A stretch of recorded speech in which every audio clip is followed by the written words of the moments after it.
it's very casual.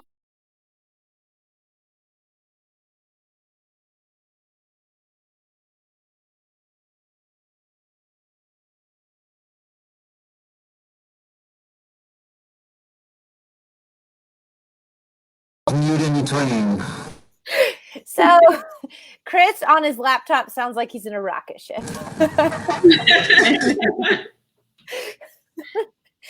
So Chris, are we good to get rolling with this conversation? Yes, for sure. So we can go ahead and kick it off if you guys just want to break down kind of how everything's going your way. How does everything look day to day for you? We're doing okay.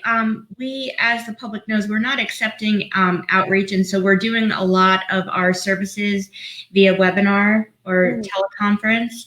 But our emergency shelter is open, and we do have families living in our emergency shelter.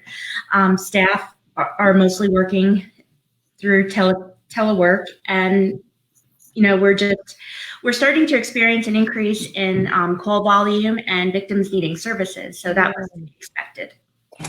So I think when we talked, you talked about a vehicle. How is that situation? Do you guys have a vehicle or people to go pick other people up? We do not have a company vehicle, but staff can go and utilize their own vehicles and pick people up in our 10-county service area. We just haven't really had any demand for emergency transportation throughout the whole pandemic so far. Throughout all of the chaos, what are some positives that you guys have been able to grab onto? Well, we now have cloth masks, so that's a positive. Yeah, thanks to some great sewers that we employ. They make it. You have staff members that are able to do that. Yeah. Awesome. That's so great. I don't sew, so I'm amazed at anybody that knows how to do anything like this. We have some crafty gals on staff, so that is helpful. So everyone that's working in shelter or living in shelter must wear a mask, especially in the public areas. So. And Jerrica, since your guys' name tag only says Andrea, go ahead and tell us who you are, because I don't want you to be forgotten about. Okay, I am Jerrica Wallace, and I am the CFO here at DVACK. And so Andrea and I have been working in the office when necessary, but also from home. And we've been trying to social distance as well. So, but yep, I handle all the financial aspects of the agency. So thanks for having me. Oh yeah, the more the merrier. What are some different things that you guys have done recently that you think you might keep in place moving forward? Well, we're talking about we have a staff of 34, so we can't properly social distance if they're all at the building at the same time. So we're going to be staggering people's hours, and that will probably remain in effect for probably even going through into the fall. But that's been really helpful. And as far as just, believe it or not, cleanliness, we're even more strict on making sure that our facility is really clean and germ-free. So we'll continue that. That's something I believe it or not, positive that came out of it. So yeah. And we were fortunate. We purchased Caticide before the pandemic really hit the U.S. And so that actually is rated to kill the COVID-19. So we've been utilizing that on frequently used surfaces. So that's good news. I'm sure that's been high demand. You can always hear Chris when he's coming. What you got? No, Chris, it's all good, buddy. I'm just kidding. I'm having fun. You cut it up. One too many rocket ship jokes. That will never get old. I just need to go find the helmet now. Yes, I know. A Marvin Martian helmet. Absolutely. So you guys had mentioned, sadly, that maybe the demand for your service was increasing a little bit due to the pandemic, do you think? Yeah, definitely. And even the National Network to End Domestic Violence, they had, anticipated that once everyone was able to get back to work and out of their homes and, just start going to different restaurants and different businesses that are opening up, that there would be more of a need. And because initially at first it was kind of quiet, which was shocking. And so now it's picked up. And so they're anticipating we're going to have a really high call volume and an increase in demand for services. And we are starting to see that. So. And we actually noticed more victims reaching out to us via either our Facebook page or email. I think because oftentimes they were home isolated with their abuser, they couldn't call. So it was safer for them to use those means of technology. So it was really helpful for us to have be able to instant message with them and safety plan and figure out a way to get them to shelter in a safe way. What are some things that people can do to help? If they see something, can they call a number? Right, they can probably shoot me now like the individual does, right? If they need help. I didn't hear you very clearly. It was kind of echoing. Sorry. He said, what are some things like the community can do to help if they see something, or if they're helping a victim out? How can they do that? The only way they really need to reach out, and then we can take it from there, is just to call our crisis hotline. And there's always a competent, trained advocate available 24/7. We're a 24/7 operation, so we never close. So contact us via phone, like Jerrica was saying. Even Facebook is becoming more popular now. They can email myself or the agency, and we'll make sure that if they give us a safe means in which to communicate with them, we'll be able to help them out immediately. And they can also find that information on your website, correct? Correct. Yes. Okay. Chris, can you hear me now? No? Yes. Okay. I just feel really bad every time I unmute. It's okay. It's hard to laugh because what we're talking about is funny, but I just know we've had the privilege of touring your facility, and the care that you guys provide for your clients and those victims is outstanding, I think. And the facility, your new facility is such a clean, bright space. And I can only imagine that somebody going through something like that would feel very at home and very safe there. So we appreciate all that you guys continue to do. What does your future, as the world kind of opens back up, like you said, the need for your services continues to grow. So what can the community do to help support you into the future, kind of through this crisis and beyond? Certainly donate, and not just monetary donations.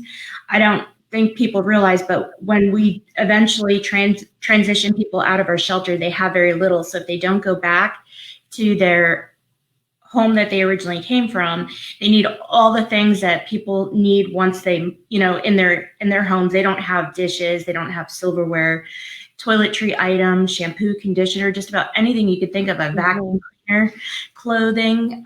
So the community can donate all those things, any household items, clothing. And also we have, like I said, we have a staff of 34, but we could always use the help. So if the community wanted a volunteer, we have an excellent volunteer program that would be really helpful too. And they could work directly with clients like the rest of us do. And that's really helpful. And they can do it at their leisure. So it's not like they have to necessarily work like 40 hours a week. If they want to just do it part-time or on the side, anything would be really helpful. Is there anything else you could think of?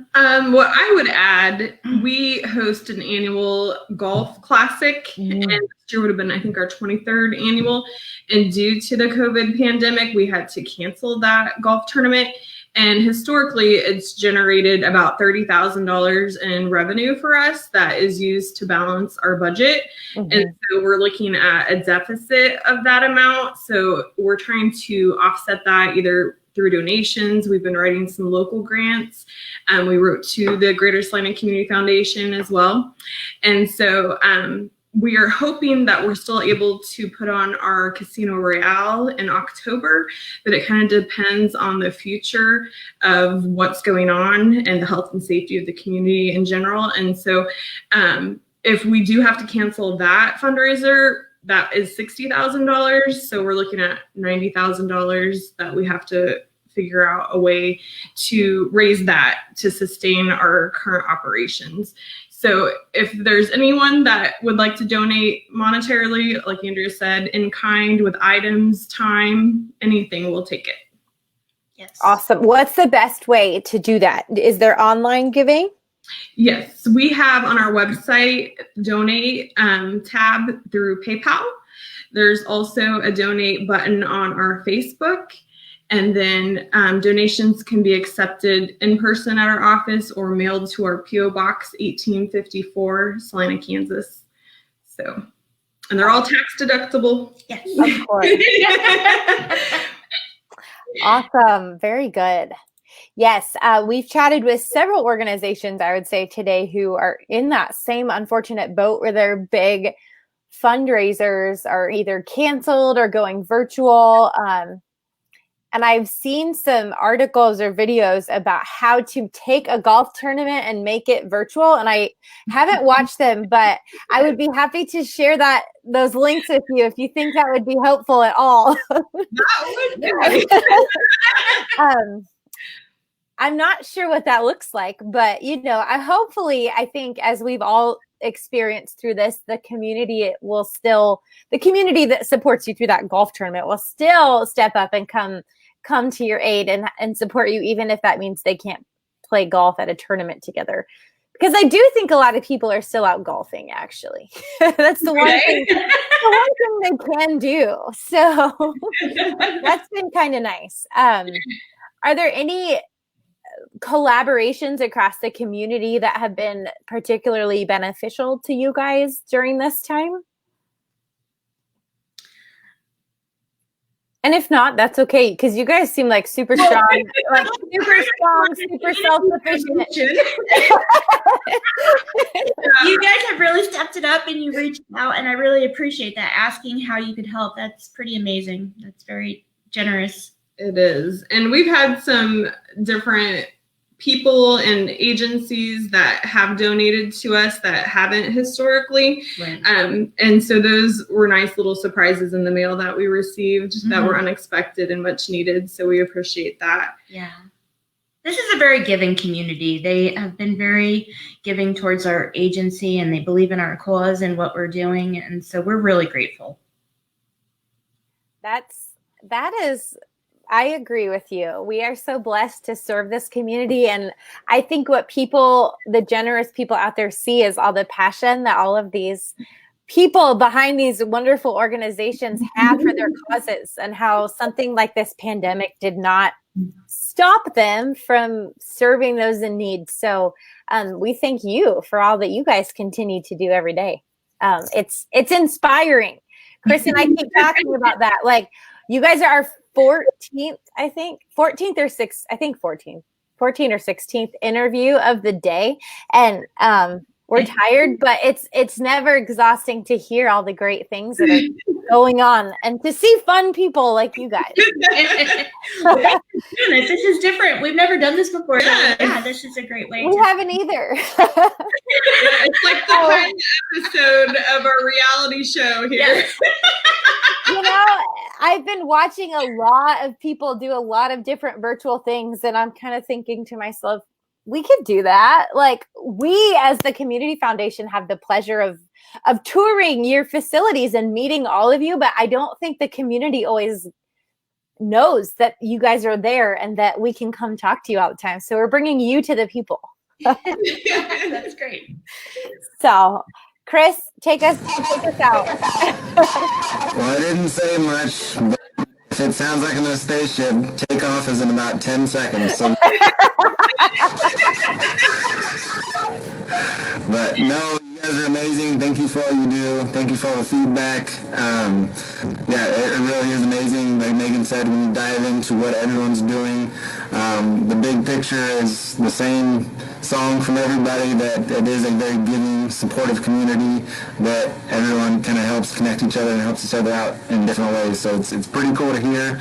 And again, like Megan said, yes, a lot of interviews today, but it never gets exhausting hearing very positive information to hear how everyone's getting through all this. So thank you for taking the time, and great to see you guys. Well, thank you for having us. Chris, I have one more joke for you. This is the last one of the day because obviously we're done, but you know, the world, this is a global crisis we're facing. So you just like left, you just went off into outer space. You couldn't take it anymore. Chris is a great sport. He's only been on our staff for like 2 months, 3 months, maybe. I don't know, but he's been through the crazy time. So I can't wait till you all get to meet him in person. Yes. He's there we go. All right. Well, I think that wraps us up for today. And for today, like not just with you guys, but the whole day. So thank you. You sent us off on a strong note. And again, we're just so grateful for everything you've done. We'll remind everybody one more time, if you want to support DVACK by volunteering or with in-kind gifts or monetary donations, head over to their website, DVACK.org, and you'll find all the information there. So Jerrica and Andrea, thank you so much. We hope to see you soon. Take care. Thanks for all you do. See you guys. Chris, we made it. Yay. Virtual high five. You changed your lighting in the background. I didn't change anything, so I don't really know what happened. I think the sun's moved. My window's over there. Gotcha. So I don't know. Looks nice and like different background with the light right there. Yep. Oh, I did move my light. That might be it. Cool. Well, hey, nice job on the StreamYard. That looks that's pretty cool. We'll have to play around with why mine is funky. So yes, we will get you back to Earth very soon. Sounds good. All right, bye, Chris. See ya.